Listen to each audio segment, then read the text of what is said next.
이제 같이 봉독합니다. 일곱째 달 곧 그 달 21일에 여호와의 말씀이 선지자 학개에게 임하니라. 이르시되 너는 스알디엘의 아들 유다 총독 스룹바벨과 여호사닥의 아들 대제사장 여호수아와 남은 백성에게 말하여 이르라. 너희 가운데 남아있는 자 중에서 이 성전의 이전 영광을 본 자가 누구냐? 이제 이것이 너희에게 어떻게 보느냐? 이것이 너희 눈에 보잘것없지 아니하냐? 그러나 여호와가 이르노라. 스룹바벨아, 스스로 굳세게 할지어다. 여호사닥의 아들 대제사장 여호수아야, 스스로 굳세게 할지어다. 여호와의 말이니라. 이 땅 모든 백성이 스스로 굳세게 하여 일할지어다. 내가 너희와 함께 하노라. 만군의 여호와의 말이니라. 너희가 애굽에서 나올 때 내가 너희와 언약한 말과 나의 영이 계속하여 너희 가운데 머물러 있나니 너희는 두려워하지 말지어다. 만군의 여호와가 이같이 말하노라. 조금 있으면 내가 하늘과 땅과 바다와 육지를 진동시킬 것이요 또한 모든 나라를 진동시킬 것이며 모든 나라의 보배가 이르니 내가 이 성전의 영광이 충만하게 하리라. 만군의 여호와의 말이니라. 은도 내 것이요 금도 내 것이라. 만군의 여호와의 말이니라. 이 성전의 나중 영광이 이전 영광보다 크리라. 만군의 여호와의 말이니라. 내가 이곳에 평강을 주리라. 만군의 여호와의 말이니라. 아멘. 이 말씀을 가지고 삶의 우선순위라고 라는 말씀을 가지고 우리 김성희 목사님 말씀 전할 때 많은 애가 있기를 바랍니다.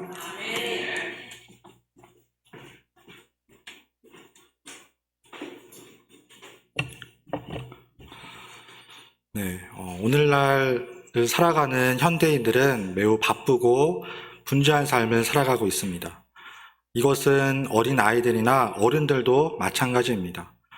예전에 어렸을 때만 해도 아이들은 놀이터에서 놀고 뛰놀며 재미있고 즐겁게 지냈습니다. 그런데 요즘 아이들은 어떻습니까?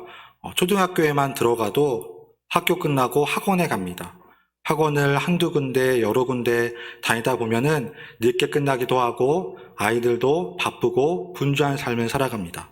어른들도 마찬가지입니다. 눈만 깜빡하면 금방 일주일이 지나고 금방 주일이 돌아옵니다. 그만큼 바쁘고 분주한 삶을 현대인들은 살아가고 있습니다.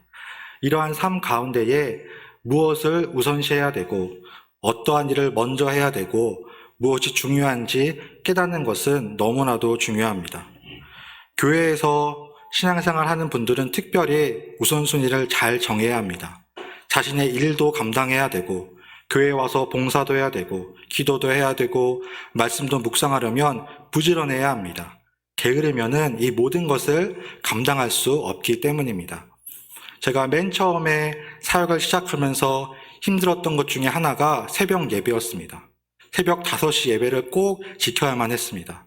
사역하기 전에는 밤 늦게까지 게임도 하고 TV도 보고 놀다가 늦잠을 자기도 했는데 막상 사역이 시작되니까 새벽 5시 예배를 나오기 위하여서 일찍 자고 일찍 일어나는 습관을 가져야만 했습니다. 물론 지금은 새벽 4시만 돼도 자동적으로 눈이 떠집니다. 하지만 처음에는 습관이 되지 않아서 힘들었지만 이제는 습관이 되고 또 부지런하게 신앙생활 해야 한다는 것을 깨닫게 되었습니다. 이처럼 믿는 자들은 부지런해야 되고 자신의 삶의 우선순위를 잘 정해야 합니다. 이것은 오늘 본문 말씀에 등장하는 이스라엘 백성들도 마찬가지였습니다. 그들 또한 삶의 우선순위를 잘 정해야만 했습니다. 그들은 지금 바벨론에서 포로에서 해방되어 고국 땅으로 돌아오게 되었습니다. 원래 이스라엘 나라가 바벨론이라고 하는 나라에 노예로 살았습니다. 자유가 없고 힘겨운 노역을 감당해야만 했습니다. 하지만 하나님의 은혜로 말미암아 노예에서 해방되어 고국 땅 이스라엘 나라로 돌아오게 되었습니다. 한번 생각해 보십시오. 그 노예에서 해방되어서 자신의 고향으로 돌아왔을 때에 그 기쁨과 감격은 이루 말할 수 없었습니다. 하지만 그들에게는 해야 할 일이 있었습니다. 무너진 나라를 다시금 세우고 재건하는 일이었습니다. 원래 이스라엘 나라는 하나님이 함께하는 나라였습니다. 구약 성경에 등장하는 이스라엘 나라는 유일하게 하나님을 예배할 수 있는 나라와 민족이었습니다. 신약 시대로 넘어와서 초대교회가 세워지고 이방인들에게 복음이 증거됨으로 말미암아 모두가 다 하나님을 믿을 수 있게 되었습니다.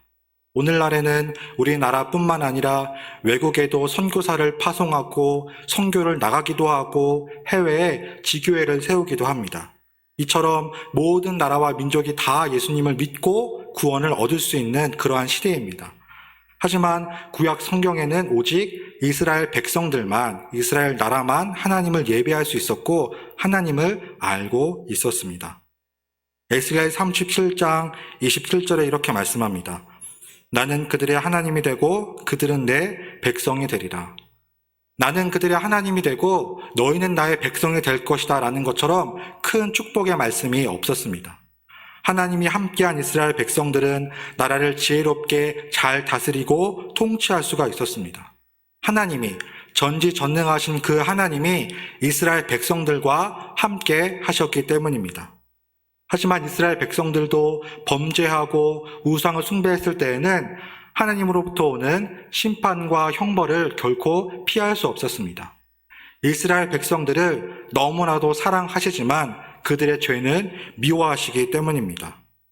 오늘날 주님을 믿는 자들도 마찬가지입니다. 하나님을 믿고 예수님을 영접함으로 말미암아 구원을 받았습니다. 하지만 구원이 끝입니까? 절대 끝이 아닙니다. 예수님을 믿고 구원받고 결심하였다면 이제는 구원받은 자의 삶을 살아야 합니다. 하나님이 거룩하시고 완전하신 그 하나님이 죄악된 사람의 본성과 함께할 수 없기 때문입니다. 그 죄악을 떠나서 회개하고 정결한 마음으로 나아가는 삶이 되시길 바랍니다. 계속해서 세상의 헛된 쾌락과 우상을 쫓아 살아가다 보면 결국엔 죄로 말미암아 멸망당할 수밖에 없습니다. 이스라엘 백성들이 이와 같았습니다. 원래는 하나님의 사랑을 입은 백성이었고 선택받은 백성이었지만 그들의 죄로 말미암아 모든 것이 다 무너지게 되었습니다. 바벨론의 침략으로 말미암아 전쟁에서 패하고 하나님의 성전과 삶의 터전이 다 무너지게 되었습니다. 이것은 하나님 앞에 범죄함으로 말미암아 그들을 심판하는 하나님의 방법이었습니다. 우리나라가 과거 조선 말기 때 일본의 침략으로 말미암아 나라의 주권을 빼앗기고 수탈을 당하고 핍박을 당하고 끌려가서 노역을 감당하였던 것처럼 이스라엘 백성들도 바벨론의 포로로 끌려가게 되었습니다. 더 이상 살아갈 희망조차 남아있지 않았습니다. 하지만 하나님의 은혜로 말미암아 다시 한번 그들에게 기회를 주셔서 노예에서 해방되어 마침내 이스라엘 나라로 돌아오게 되었습니다. 그때에 하나님께서는 하나님의 나라 이스라엘을 재건하라라고 말씀하셨습니다. 하지만 이스라엘 백성들은 여전히 하나님의 뜻을 외면하고 변명하고 있습니다. 학개서 1장 2절에 이렇게 말씀합니다. 만군의 여호와가 이같이 말하여 이르노라. 이 백성이 말하기를 여호와의 전을 건축할 시기가 이르지 아니하였다 하느니라. 이 말씀에서 여호와의 전이 어디입니까? 하나님의 성전입니다. 오늘날로 말하자면 교회입니다. 즉 장소로서의 의미입니다. 오늘날의 교회도 주님을 믿는 자들이 함께 모여 예배드리는 장소의 기능을 가지고 있습니다. 마찬가지로 이스라엘 나라는 지금 성전이 없었습니다. 전쟁으로 다 폐허가 되고 다시금 돌아왔을 때에 예배 드릴 수 있는 장소가 없었습니다. 그 성전은 이스라엘 백성들에게 매우 중요한 의미를 가지고 있었습니다. 그곳에 모여 예배를 드리고 그것을 중심으로 신앙생활을 해야 되기 때문에 그 성전을 다시 건축하는 것은 너무나도 중요했습니다. 솔로몬 왕 때 지어진 하나님의 성전은 약 7년 6개월이라고 하는 긴 시간 동안 건축되었다고 합니다. 그냥 단순한 성전이 아니라 그 당시에 화려한 보석이나 금이나 대리석으로 화려하고 웅장하게 지은 성전이었습니다. 이 성전의 모습을 통하여서 다른 이방 민족들에게 하나님의 영광을 나타낼 수 있었습니다. 오직 이스라엘 백성들만이 하나님을 믿었기에 다른 이방인들이 하나님에 대해 아는 방법은 이러한 하나님의 영광을 통해서 아는 방법밖에 없었습니다. 이처럼 구약시대의 성전은 거룩하고 구별된 장소입니다. 오늘날의 교회도 마찬가지입니다. 오늘날의 교회도 거룩하고 구별된 장소입니다. 이곳에서 하나님을 믿음으로 예배할 때에 기쁨으로 나아가고 은혜의 보좌 앞에 나아갈 수 있습니다. 그래서 하나님은 오늘날에도 신령과 진정으로 예배하는 자들을 찾고 계십니다. 그런데 어떠한 사람들은 굳이 교회에 나오지 않아도 집에서 개인적으로 말씀을 읽고 묵상하고 예배드릴 수 있다라고 말합니다. 맞는 말일까요? 틀린 말일까요? 네, 맞습니다. 아무리 집에서 예배를 드리려고 해도 집에 있다 보면은 옷차림도 약간 소홀해지고 또 마음의 자세도 게을러지고 너무나도 편하다 보니까 온전한 예배를 쉽게 드릴 수가 없습니다. 물론 우리나라의 코로나가 한참 심할 때에는 모두가 온라인 예배를 드렸습니다. 함께 교회에 나와서 예배를 드릴 수 없었기 때문입니다. 그런데 그 온라인 예배를 드릴 때 보니까 이런 분들도 계셨습니다. 그 컴퓨터로 온라인 예배를 틀어놓고 갑자기 잠깐 주방에 가서 음식을 준비하기도 하고 설거지를 하기도 하고 빨래를 개기도 하고 청소를 하기도 하고 이러다 보니까 온전한 예배를 드릴 수가 없었습니다. 물론 피치 못할 사정으로 교회에 나오지 못하시는 분들 또 아픈 분들은 온라인으로 예배를 드릴 수 있습니다. 하지만 주님께서는 함께 모여서 예배드리는 이곳 가운데에 영광을 받으시고 기쁘게 예배를 받으시는 줄 믿으시기 바랍니다. 바로 이렇게 매주일 온전히 주님을 사모하고 믿음으로 나아오는 것이 주님의 날이고 주일입니다. 주님께서는 이처럼 예배를 소중히 생각하여 주시고 이스라엘 백성들도 그 예배를 회복하기를 원하셨습니다. 그 첫 번째가 바로 무너진 성전을 재건하는 일이었습니다. 전쟁으로 말미암아 이미 그 성전이 다 무너져 버렸기 때문입니다. 물론 성전을 재건하는 일은 쉬운 일이 아니었습니다.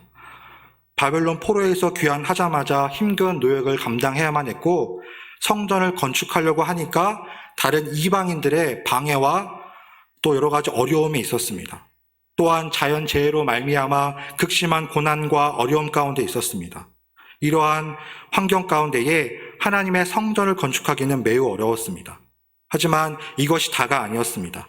그들이 성전을 건축할 수 없었던 결정적인 이유는 그들의 무관심과 나태함 때문이었습니다. 이미 바벨론 포로에서 해방된 지 16년이나 지났음에도 불구하고 여전히 하나님의 성전에는 관심이 없고 자신들의 만족과 안위와 터전만 가꾸기에 급급하였습니다. 학개서 1장 4절에 이렇게 말씀합니다. 1장 4절에 이 성전이 황폐하였거늘 너희가 이때에 판벽한 집에 거주하는 것이 옳으냐라고 말씀합니다. 하나님의 성전은 다 무너져 있고 아무것도 남지 않았는데 너희는 지금 판벽한 집에 너희의 안락과 안식만 추구하느냐라고 말씀하고 있습니다. 너희는 너희의 행위를 살펴라 라고 주님께서 속히 돌아올 것을 말씀하고 있습니다. 물론 자신의 집을 살피는 것은 너무나도 중요합니다. 오늘날에도 내 집 마련의 꿈은 너무나도 어렵습니다. 부동산에 가보면은 월세든 전세든 매매든 집값이 오르고 집을 구하기가 굉장히 힘든 시대 가운데 살아가고 있습니다. 이스라엘 백성들도 한정적인 환경과 조건 안에서 집을 짓고 터전을 마련하는 것 너무나도 중요한 일이었습니다. 하지만 이스라엘 백성들이라면 달라야 했습니다. 하나님의 선택을 받고 하나님의 은혜를 입은 그 백성들이라면 삶의 우선순위를 하나님께 두어야만 했습니다. 바로 그 성전을 짓고 건축하는 것이 하나님의 뜻이기 때문입니다. 학개서 1장 9절에도 이렇게 말씀합니다. 너희가 많은 것을 바랐으나 도리어 적었고 너희가 그것을 집으로 가져갔으나 내가 불어버렸느니라 라고 말씀합니다. 즉 이스라엘 백성들이 먹고 살기 위해서 농사도 짓고 씨도 뿌리고 열심히 최선을 다했지만 수확이 적었다라는 뜻입니다. 하나님께서 불어버리셨다. 즉 하나님께서 많이 거두지 못하게 하셨다라고 말씀하고 있습니다. 왜냐하면 하나님의 성전은 제쳐두고 자신들의 안위만을 생각하고 욕심을 채우려고 하였기 때문입니다. 이처럼 하나님의 성품은 질투하시는 하나님입니다. 내가 선택한 나의 백성이 하나님을 떠나 다른 것에 관심을 가지고 다른 것을 의지하고 살아갈 때에 하나님은 그 영혼이 속히 돌아오기를 원하십니다. 이러한 하나님의 은혜를 깨닫고 돌이키는 삶이 되시길 바랍니다. 이스라엘 백성들이 끝까지 하나님을 떠나 돌아오지 않았을 때에 하나님은 다시 한번 그들에게 징계를 내리십니다. 학개서 1장 10절에는 너희 때문에 하늘은 이슬을 그치고 땅 위에 가뭄이 들게 하였다라고 말씀합니다. 마실 물도 없고 땅도 다 갈라지고 다시 한번 하나님의 심판이 임할 것만 같은 절망적인 상황에 놓이게 되었습니다. 이처럼 구약 성경에 등장하는 하나님이 그 즉시 심판을 내리고 형벌을 내리시는 모습을 보고 하나님을 무섭고 두려운 분으로만 생각하는 분들도 있습니다. 제가 주일학교를 다닐 때에도 교회에서 아이들은 뛰어놀면 안 되었습니다. 그리고 이 강대상은 거룩한 곳이어서 아이들이 함부로 올라와서는 안 된다라고 그렇게 들었습니다. 하지만 그게 아니죠. 아이들도 교회에 와서 뛰어놀 수 있고 예배 시간에 기쁨으로 춤추며 찬양하며 나아갈 수 있는 곳이 바로 교회입니다. 하나님은 심판과 징계만 내리시는 분이 아니라 그 영혼이 하나님의 사랑을 깨닫고 돌아오기를 원하십니다. 그 하나님의 사랑이 멀게만 느껴지는 것이 아니라 항상 하나님께서 사랑하여 주시고 그 사랑을 깨달음으로 말미암아 돌이키는 삶이 되시길 바랍니다. 이스라엘의 위대한 왕이었던 다윗도 마찬가지였습니다. 그는 하나님께 쓰임받는 왕이었습니다. 골리앗을 쓰러뜨리고 백성들에게 인기를 얻고 이스라엘 나라를 지혜롭게 다스리는 왕이었습니다. 하지만 그러한 다윗도 하나님께 범죄할 때가 있었습니다. 자신의 충성스러운 신하였던 우리아를 전쟁터 최전방에 나가게 해서 죽게 하였습니다. 그리고 그 우리아의 아내를 취하는 살인죄와 간음죄를 지게 되었습니다. 자신은 왕의 신분이기 때문에 아무도 자신의 잘못을 모를 줄 알았습니다. 하지만 누구는 알고 있었습니까? 하나님은 이 모든 것을 다 알고 계셨습니다. 그리고 나단 선지자를 통하여서 다윗에게 책망의 말씀을 전하게 하였습니다. 만일 다윗이 교만하여서 하나님의 책망의 말씀을 듣고도 회개하고 뉘우치지 않았더라면 그는 결코 하나님께 쓰임받는 왕이 될 수 없었습니다. 하지만 다윗은 이 말씀을 듣는 즉시 눈물로 회개하며 무릎을 꿇고 기도하며 나아갔습니다. 바로 하나님께 회개하는 심령이 이러한 마음가짐이 되어야 합니다. 바로 하나님께 즉시 회개하며 돌아왔기 때문에 그는 하나님의 사랑을 깨닫고 다시 한번 쓰임받는 왕이 될 수 있었습니다. 예수님의 사랑하는 제자였던 베드로도 마찬가지였습니다. 원래 베드로가 어떠한 사람이었습니까? 예수님의 수제자였습니다. 항상 나서기를 좋아하고 다짐하는 사람이었습니다. 심지어 주님께서 장차 로마 군병들에게 붙잡혀 핍박받으시고 죽으실 것을 제자들에게 미리 알려주었습니다. 그때 베드로는 어떠한 일이 있어도 결코 주님을 외면하지 않고 부인하지 않고 끝까지 지키겠습니다 라고 선포하였습니다. 하지만 막상 예수님이 붙잡히셨을 때, 죽으셨을 때에 베드로는 주님을 모른다고 3번이나 부인하였습니다. 당신이 그의 제자가 아닙니까? 라고 질문하였을 때에 주님을 모른다고 부인하고 두려움 가운데 숨어 지내는 베드로의 모습이었습니다. 하지만 부활하신 주님께서는 그 베드로를 다시 한번 만나 주었습니다. 내가 나를 사랑하느냐라고 3번 질문하고 대답함으로 말미암아 깨어진 하나님과의 관계를 회복할 수 있었습니다. 변화된 베드로는 다시 한번 복음을 전하는 사도로 사람을 낚는 어부로 쓰임받을 수 있었습니다. 중요한 것은 하나님과의 관계입니다. 오늘날에도 하나님과의 관계가 멀어지거나 깨어지거나 소원해졌다면 다시 한번 그 관계를 회복하는 삶으로 나아가야 합니다. 이스라엘 백성들도 마찬가지였습니다. 그들은 하나님과 매우 특별한 관계였습니다.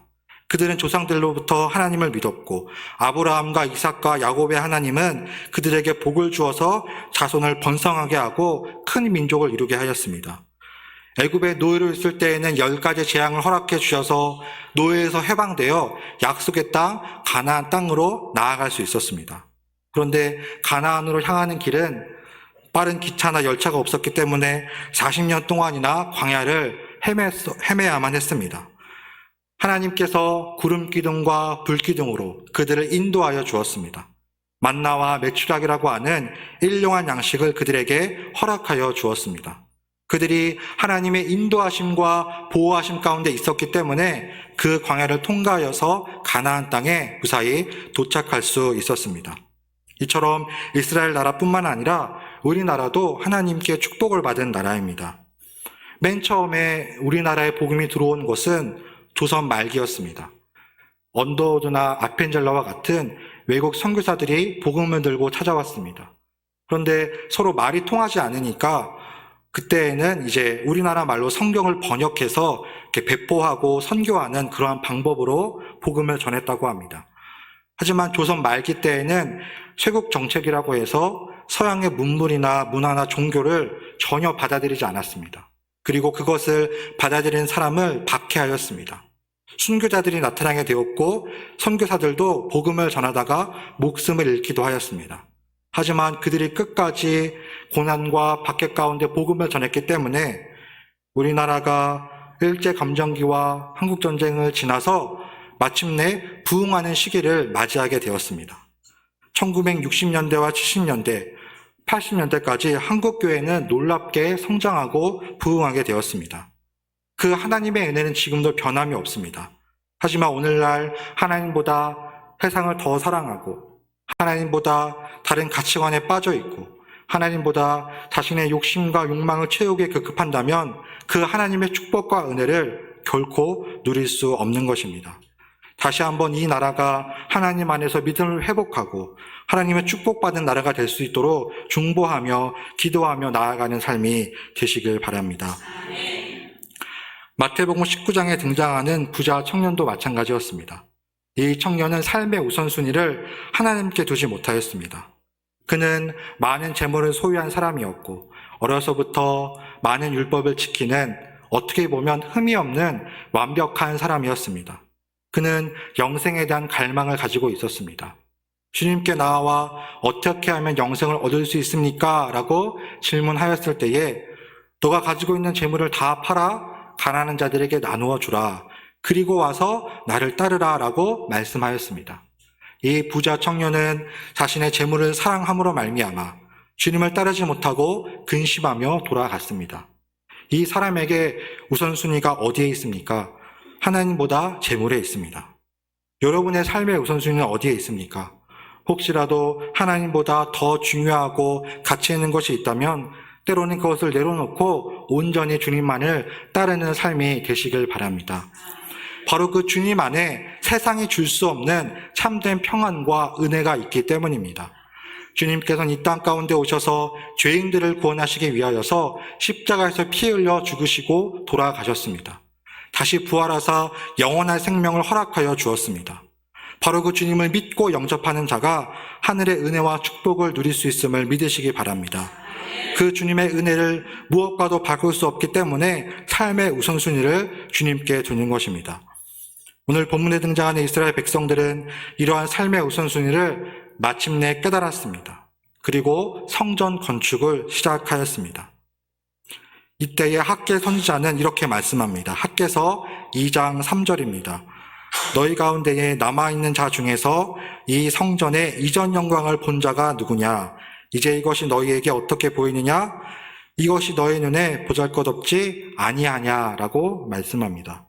즉 마음을 다잡고 성전을 건축하기 시작하였지만 그 이전 영광과 비교했을 때에 매우 초라해 보이는 성전의 모습이었습니다. 솔로몬 왕 때에 지어진 성전은 화려하고 웅장하고 이방인들도 감탄할 만한 그러한 성전이었습니다. 하지만 열악한 환경 가운데에서 짓기 시작한 하나님의 성전은 매우 초라해 보였습니다. 우리가 이사를 갈 때에도 이전에 살던 집과 이사간 집이 비교가 되는 것처럼 이전의 화려한 성전과 새로 짓는 성전은 크게 달라 보였습니다. 하지만 이렇게 마음이 흔들리고 믿음이 흔들리는 이스라엘 백성들에게 하나님은 다시 한번 말씀하고 있습니다. 학개서 2장 4절에 이 땅 모든 백성아 스스로 굳세게 하여 일할지어다 내가 너희와 함께 하노라 라고 말씀합니다. 낙심하고 절망하고 시작도 해보기 전에 포기하는 것이 아니라 하나님이 함께하기 때문에 담대한 믿음으로 나아가라 라고 말씀하고 있습니다.